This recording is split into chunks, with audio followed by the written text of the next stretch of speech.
N effluent family, effluent भी होता है बेटा रिच फैमिली। अब बॉर्न ऑफ क्या होता है? किसी चीज से उत्पन्न होना, जैसे टेंशन से कई बीमारियां पैदा होती है, से उत्पन्न होती है। Many diseases, blood pressure, tension, anxiety, depression are diseases born of, ठीक है ना, बॉर्न ऑफ एंग्शियसनेस या एंजाइटी। बॉर्न ऑफ का मतलब से उत्पन्न होना। Blood pressure is born of anxiety, है ना, इसका मतलब से उत्पन्न होना। जैसे गरीबी से क्या होता है? दुख, तकलीफ, misery. Misery is born of क्या? दुख, तकलीफ, डिप्रेशन। नेक्स्ट आओ बॉर्न टू। बॉर्न टू मतलब पैदा होना, किसी को पैदा होना। जैसे he was born to rich parents, he was born to poor parents. Born to का मतलब कि घर औलाद के रूप में पैदा होना। समझ में आया? बॉर्न इन कहाँ? किसी प्लेस में, किसी ईयर में, किसी मंथ में, किसी फैमिली में। बॉर्न ऑफ से निकलना, उत्पन्न होना। एंड बॉर्न टू घर में माँ बाप के औलाद के रूप में पैदा होना। ठीक है। नहीं अभिषेक, बॉर्न यहाँ पे बेटा स्टैग्नेंट वाटर में पनपते हैं, में पैदा होते हैं, तब इन लगाओगे वहां पे। ठीक है, आप प्लेस की बात कर रहे हो। ठीक है, बॉर्न ऑफ का मतलब होता है बेटा से निकलना, ये ध्यान रखना। औलाद के रूप में पैदा होना है तो टू, जैसे he was born to poor parents. Next, पूरा यहां से लेके यहां तक देखो।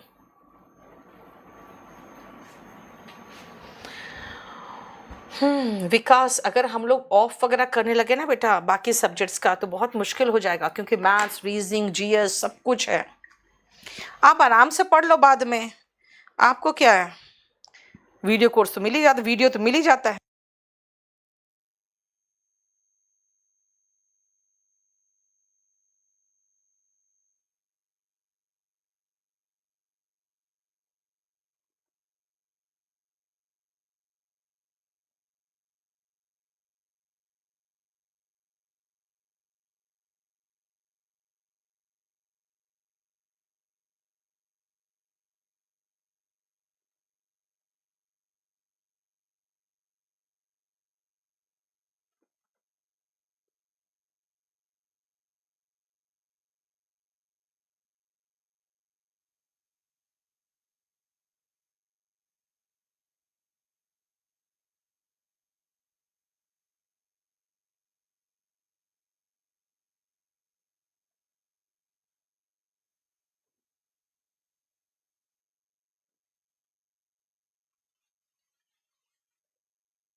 देख लिया?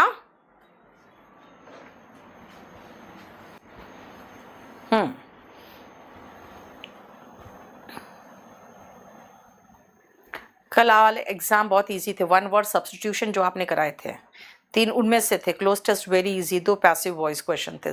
समृति, थैंक यू सो मच बेटा।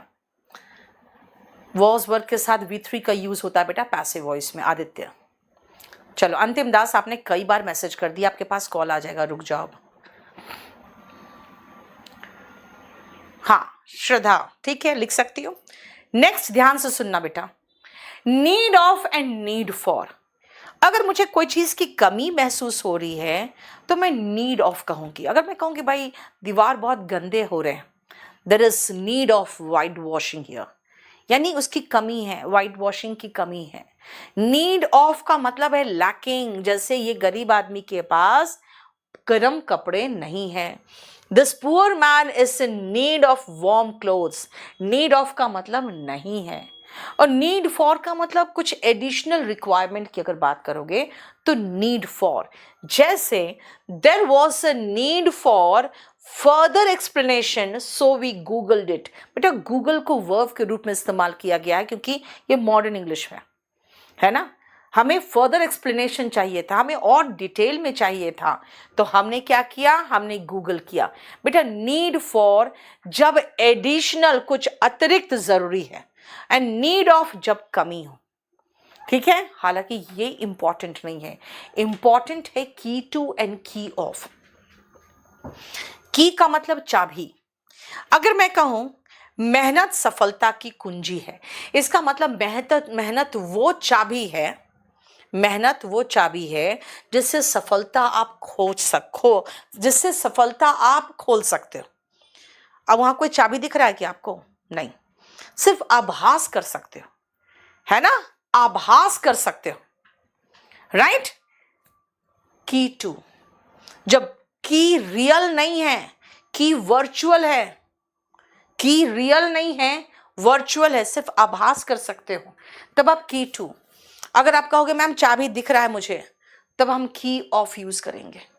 जैसे where is the key of my almirah, एलमीरा नहीं कहते बेटा, एलमायरा कहते हैं। मेरे अलमारी की चाबी कहाँ है?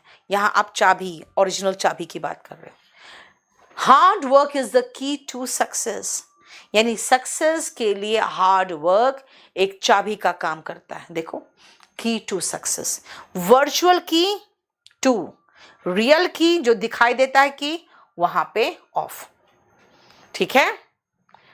नेक्स्ट डाई का देखो तो फटाफट, यहां तक 7 तक।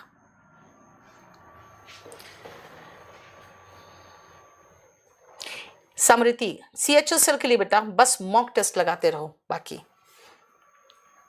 जितना हम पढ़ा रहे हैं मोर देन सफिशिएंट है। इसको प्रैक्टिस करने के लिए आपको वॉल्यूम 1 पहले कर लेना चाहिए और फिर मॉक टेस्ट लगाते रहो।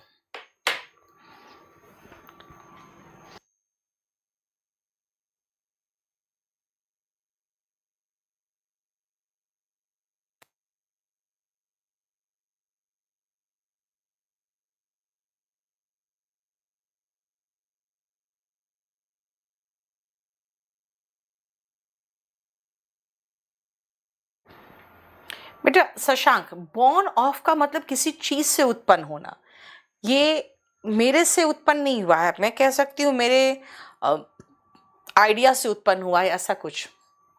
चलो आगे देखिए। गूगल बेटा नाउन और वर्ब दोनों है। नाउन गूगल किसी कंपनी का नाम है, उसको वर्ब के रूप में आ गया।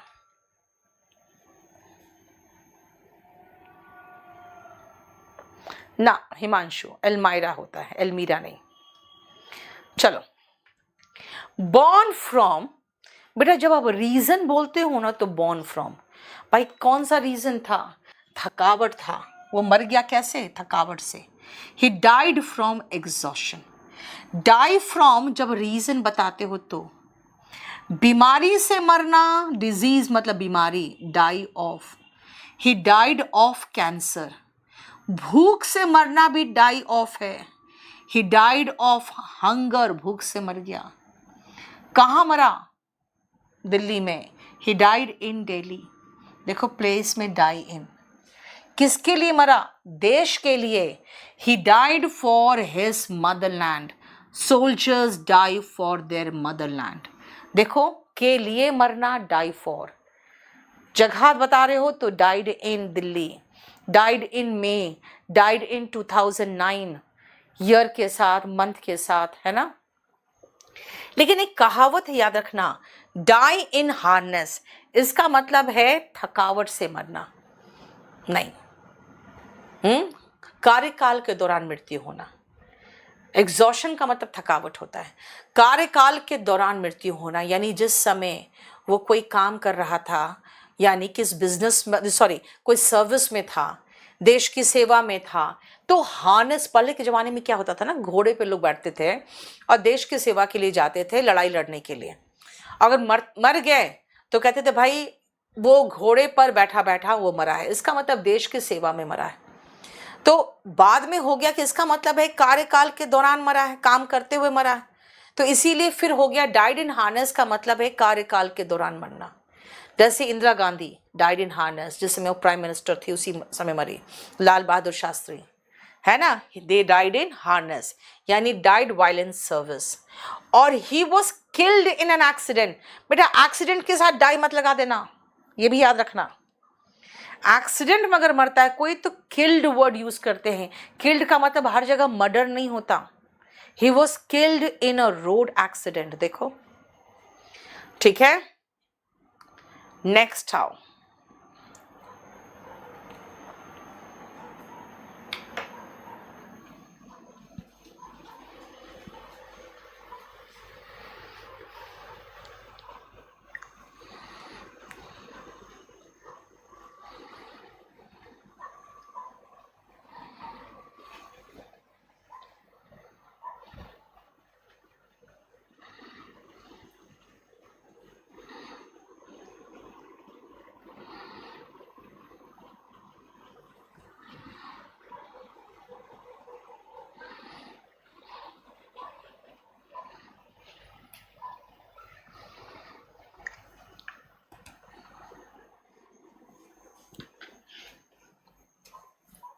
नेक्स्ट आओ। कल मैं एक वोकैबलरी का शीट कराऊंगी, तो वो कैब का शीट तो ऑलमोस्ट मुझे लगता है 34 वालों का कंप्लीट हो गया है।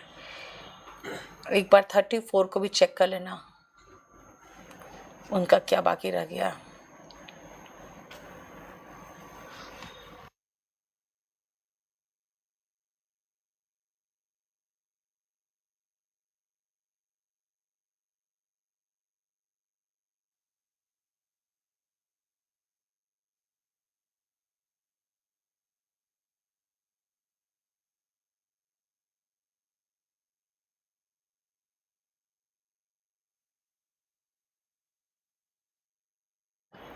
चलो,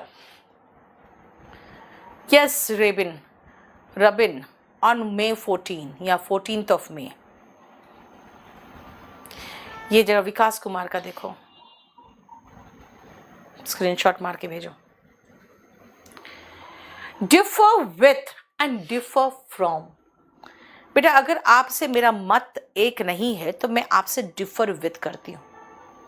डिफर विथ का मतलब मतभेद है। आई differ with you on this issue, इस मुद्दे पर मैं आपसे डिफर करती हूँ। डिफर विथ यू का मतलब मेरा मतभेद है आपसे, ठीक है। डिफर फ्रॉम का मतलब होता है से अलग दिखना, से अलग होना, है ना, की तरह नहीं दिखना। Amphibians differ from reptiles. जो एम्फीबियंस होते हैं बेटा, उभयचर जिसको कहते हैं, वो रेप्टाइल से अलग होते हैं। डिफर फ्रॉम, डिफर फ्रॉम का मतलब है डिफरेंट फ्रॉम। आप कहोगे amphibians are different from reptiles, तो differ from is different from. Differ with का मतलब क्या होता है? मतभेद होना, यानी डिसएग्री, असहमत होना। ठीक है, समझ में आया? Compare to and compare with, जब दो चीजों के बीच में कंपैरिजन हो रहा है और दोनों एक दूसरे से बिल्कुल बिल्कुल अलग है, दो चीजों के बीच में कंपैरिजन हो रहा है और दोनों एक दूसरे से बिल्कुल अलग है, तो बेटा कंपेयर टू लगाना। जैसे life is compared to a journey, जिंदगी एक सफर है सुहाना, नहीं कहते हैं ना, तो life is compared to a journey. And doctors are compared to gods, क्योंकि दोनों बिल्कुल अलग अलग है बेटा, लेकिन फिर भी कंपैरिजन हो रहा है। जब दोनों लगभग एक जैसे हो तो, एक जैसे लगभग हो तो विथ लगा दो। जैसे जियो को कंपेयर करिए तो एयरटेल से, कंपेयर जियो विथ एयरटेल। अगर मैं कहूँ मेरी किताब किसी दूसरी किताब से कंपेयर करो तो, भाई ग्रामर की किताब है तो ग्रामर ही तो होगा, है ना? Clear? Compare this book with that book on grammar. देखो तो, राइट? आप इसको जरा देखो, एट द बिगिनिंग और इन द बिगिनिंग, ठीक है, एट द एंड और इन द एंड। फिर पार्ट एक दो, ये देखो तो। वंशिका कई बार लिखोगी आप, कितनी बार लिखोगी?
चलो नेक्स्ट सुनो बेटा ध्यान से। एट द बिगिनिंग और एट द एंड क्या है भाई? क्लास के शुरू में, क्लास के अंत में। At the beginning, at the end. साल के शुरू में, साल के अंत में। बेटा किस चीज के शुरू में वो मैंने बता दिया, किस चीज के अंत में वो मैं बता रही हूं। किसके अंत में भाई? मूवी के शुरू में और मूवी के अंत में। ओके, तब at the beginning at the end होगा। जैसे एट द बिगिनिंग किस चीज का? Of a movie. At the end of किसका? फाइनल सेमेस्टर का। समझ में आ गया? किसी चीज के शुरू में, किसी चीज के अंत में। At the beginning at the end. लेकिन कहते हैं ना शुरू शुरू में सब कुछ अच्छा होता है, अंततः सत्य की जीत होती है। अंततः मतलब अल्टीमेटली, फाइनली। शुरू शुरू में, किसके शुरू में यार? किसी के शुरू में नहीं, शुरू शुरू में। शुरू शुरू में, किसके शुरू में मैं नहीं बता रही हूं, शुरू शुरू में। तब होगा इन द बिगिनिंग। जैसे everything seems good in the beginning, शुरू शुरू में सब कुछ ठीक लगता है। Truth triumphs in the end, अंततः सच की जीत होती है। समझ में आया? अगर एट द बिगिनिंग लगाओगे तो ऑफ लगाना पड़ेगा। किस चीज के शुरुआत में, किस चीज के अंत में? At the beginning at the end, अंततः इन द एंड। ठीक है? Partake in and partake of. बेटा पार्टेक इन का मतलब है पार्टिसिपेट इन। पार्टेक इन का मतलब है पार्टिसिपेट इन, यानी उसमें भाग लेना। जैसे we will partake in the event, हम इस इवेंट में, इस जो फंक्शन हो रहा है उसमें पार्टिसिपेट करेंगे। एंड पार्टुक, पार्टेक का ही सेकेंड फॉर्म है। ऑफ द रिफ्रेशमेंट, जो रिफ्रेशमेंट नाश्ता था उसमें से अपना अपना हिस्सा लिया हमने। Partake of. पार्टेक इन भाग लेना, पार्टेक ऑफ अपना अपना भाग लेना, अपना अपना हिस्सा लेना। देखो हमने रिफ्रेशमेंट से अपना अपना हिस्सा उठा लिया। राइट? क्लियर? नेक्स्ट आओ, युकेश का देख। नेक्स्ट आओ, यहां तक देखो तो फटाफट।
हो गया?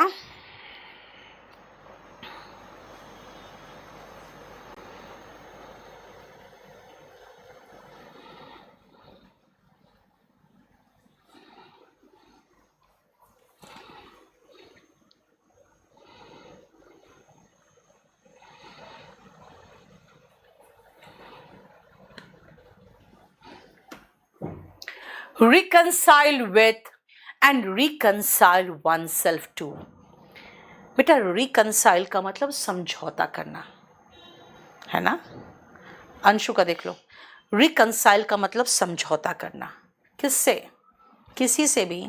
आई reconciled with him, I reconciled with माई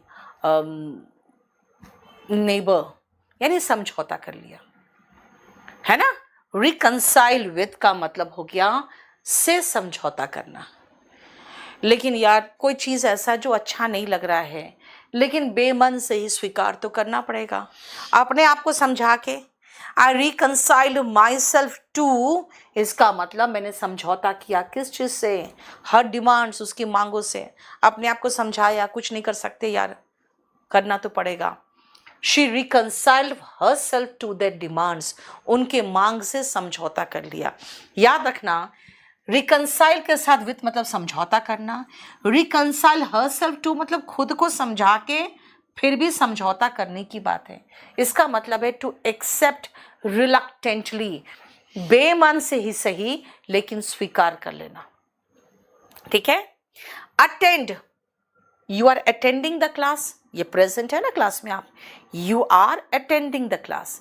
लेकिन अगर किसी की सेवा करते हो तो attend to, you attend to your ailing parents, grandparents. Attend to का मतलब सेवा करना। ठीक है ना। देखो, I attended the class, the nurse attended to the patient. भाई मुझे बहुत सारी समस्याएं निपटने के लिए, I have many problems to attend to. देखो समझ में आया। अटेंड टू का मतलब निपटना, वही डील विथ, और अटेंड टू का मतलब क्या है? सेवा करना। और अटेंड बिना प्रेपोजिशन का उपस्थित होना, जैसे क्लास आप उपस्थित होते हो, अटेंड करते हो। बेटा मीट का मतलब मिलना, मीट विथ अचानक मिल जाना, मुलाकात हो जाना कोई चीज, ऐसी चीज से जो अच्छी चीज नहीं लगती मुझे, जैसे he met with an accident. Encounter सामना हो जाना, इसका मीनिंग ये है। ठीक है। आई मेट विथ हिम में मत कहना, आई मेट हिम कहना, मेरी उससे मुलाकात हुई, आई मेट हिम। ठीक है। He met with an accident, यानी उसका एक्सीडेंट हो गया। His performance was met with derision, इसका मतलब उसका जो परफॉर्मेंस था ना, उसको सब लोगों ने मजाक उड़ा दिया, यानी उसको क्या चीज का सामना करना पड़ा? मजाक, उपहास का। His performance was met with derision. देखो meet with का मतलब सामना करना। नेक्स्ट आओ,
सुनो नेक्स्ट आओ। टैंट्रम का मतलब बेटा नखरे। सुनो, सिक ऑफ, एकदम त्रस्त हो गई हूं मैं, I am sick of his tantrums, उसके नखरों से मैं परेशान हो चुकी हूं। सिक ऑफ का मतलब परेशान होना, टायर्ड ऑफ, थक जाना। सिक फॉर, तड़पना कि भाई मुझे ये मिल जाए। He is sick for his home and family, वो अपने घर और अपने परिवार के लिए तड़प रहा है. Sick for. Suffer from, ill with. Suffer from, ill with, इसका मतलब he is suffering from fever, he is ill with jaundice.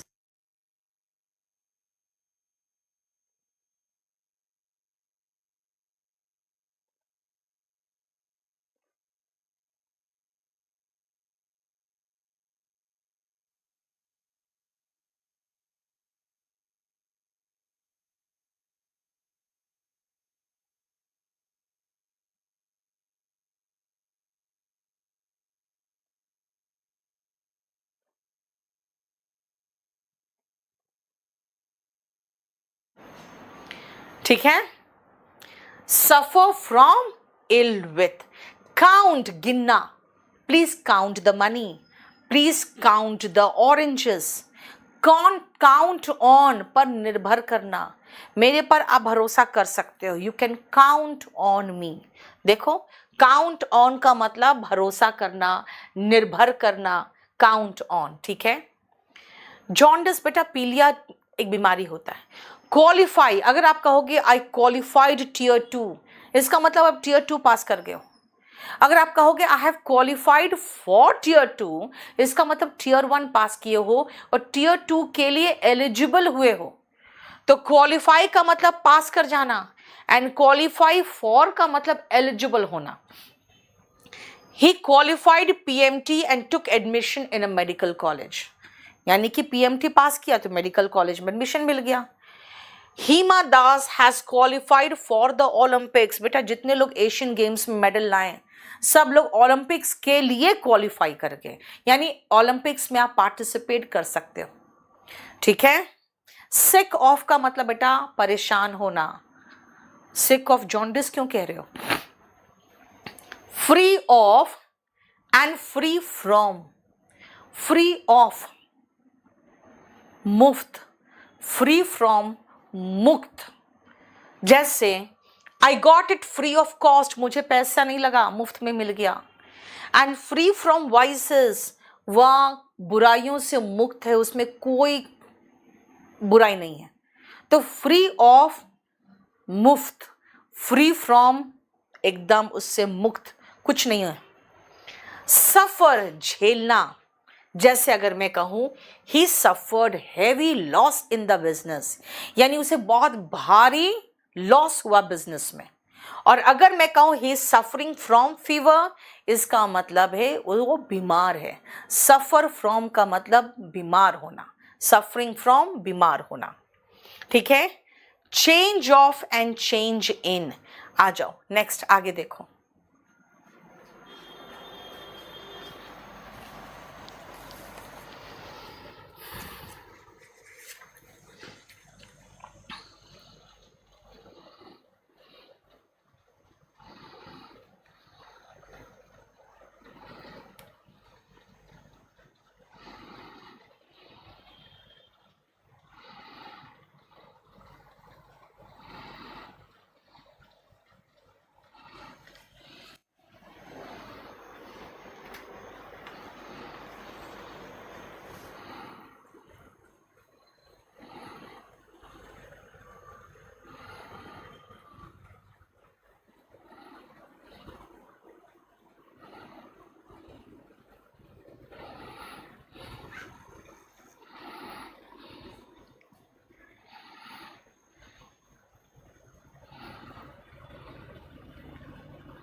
चलो,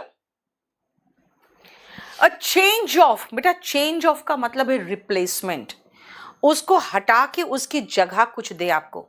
जैसे अ change of place is advisable, यानी आप दिल्ली में आपको क्लाइमेट सूट नहीं कर रहा है और change of place is advisable, ये आपको सलाह दी जा रही है कि आप चेंज ऑफ प्लेस कर लो। इसका मतलब है बेटा टोटल रिप्लेसमेंट। हम कहेंगे चेंज ऑफ प्लेस तो दिल्ली छोड़ के आप उत्तराखंड पहुंच जाना चाहिए आपको, है ना। और चेंज इन का मतलब है थोड़ा बहुत चेंज, जैसे देख रहे हो ठंड का मौसम आता है तो अ चेंज इन वेदर आप नोट करते हो, अ चेंज इन टेम्परेचर नोट करते हो। तो चेंज इन का मतलब हुआ कि उसमें थोड़ा सा modification, a change in climate has been noted. Decline, मुझे आपका ऑफर अस्वीकार है। I decline your offer. देखो, ही डिक्लाइंड माई ऑफर, कोई प्रपोजिशन नहीं।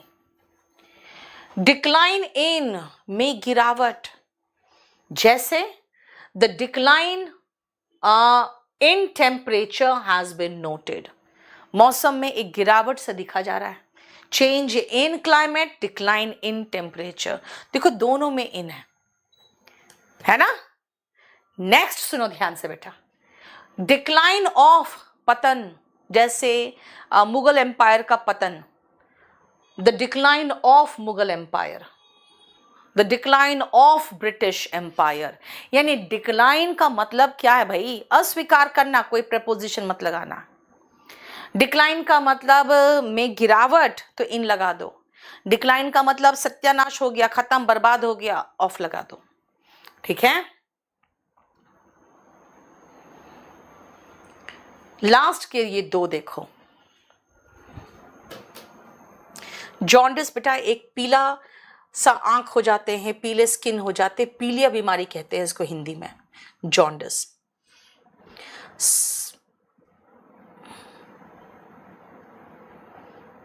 नीरू बेटा रिवीजन करो, रिवीजन।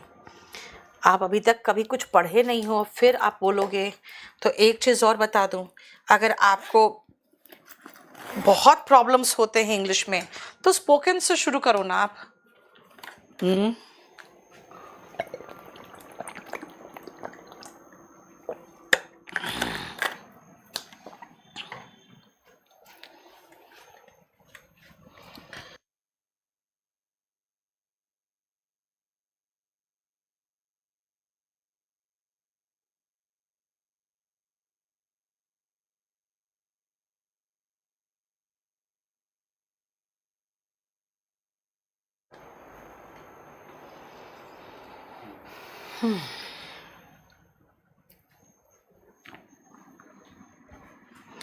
थर्टी 35, 36 नंबर बैच आपका लास्ट चैप्टर चल रहा है। नहीं, 36 का तो शायद वर्ब भी बाकी है। 34, 35 आपका लास्ट चैप्टर चल रहा है, प्रेपोजिशन। अब आप प्लीज देखकर लिख देना आपको क्या क्या बाकी है। 3 से 4 चैप्टर जो छोटे छोटे, जैसे superfluous, spelling mistake, proverb, legal terms, ये रिकॉर्डेड वीडियोस चलते हैं। इन 4 को छोड़कर बाकी और कुछ बाकी तो बता देना। शदब अली 2017 के बाद बहुत चेंज हुआ है बेटा वॉल्यूम 1 में। रिजाइन फ्रॉम से रिजाइन करना, ही रिजाइंड फ्रॉम हिज जॉब, उसने अपने जॉब से रिजाइन कर दिया, इस्तीफा देना। अगेन रिजाइन के साथ ये सेल्फ वाला प्रपोज, ये जिसको कहते हैं प्रोनाउन, रिफ्लेक्सिव प्रोनाउन, और प्रपोजिशन लगेगा तो टू लगेगा। इसका मतलब भी लगभग वही होता है कि बेमन से स्वीकार कर लेना, कुछ नहीं कर सकते हैं, है ना। हम कुछ नहीं परिवर्तन कर सकते हैं तो क्या करें, स्वीकार ही करेंगे। जैसे he resigned himself to his fate, उसने अपने किस्मत के आगे हथियार डाल दिया, उसने अपने किस्मत के आगे हथियार डाल दिया। ठीक है, नेक्स्ट आओ, समझ में आ गया। रिजाइन के साथ फ्रॉम कब, जब आप त्यागपत्र दे रहे हो। रिजाइन के साथ टू कब, बीच में एक रिफ्लेक्सिव प्रोनाउन आएगा, फिर टू आएगा, यानी बेमन से स्वीकार कर लेना क्योंकि कुछ नहीं कर सकते, राइट। टेस्ट फॉर, जब आपको उसका अच्छा लगता है वो, है ना। जैसे I have taste for music, मुझे म्यूजिक सुनना पसंद है, लेकिन अगर मुझे एक्सपर्टीज है, एकदम बहुत बढ़िया से जानती हूँ, जैसे लता मंगेशकर टाइप, तब मैं कहूँगी taste in. Kishore Kumar had taste in both western and classical music. देख लो, टेस्ट इन का मतलब हो गया उसमें माहिर होना, टेस्ट फॉर बस मजा आना उसमें, टेस्ट इन उसमें माहिर, एक्सपर्टीज होना। ठीक है, क्लियर सचिन, क्या प्रॉब्लम? अब बस एक छोटा सा पॉइंट बच गया है इसमें, जो मैं आपको ये करवा के खत्म कर दूं, ये वाला पॉइंट बस, और ये चैप्टर खत्म हो जाएगा। चलो फटाफट देखो तो, ये लास्ट पॉइंट है।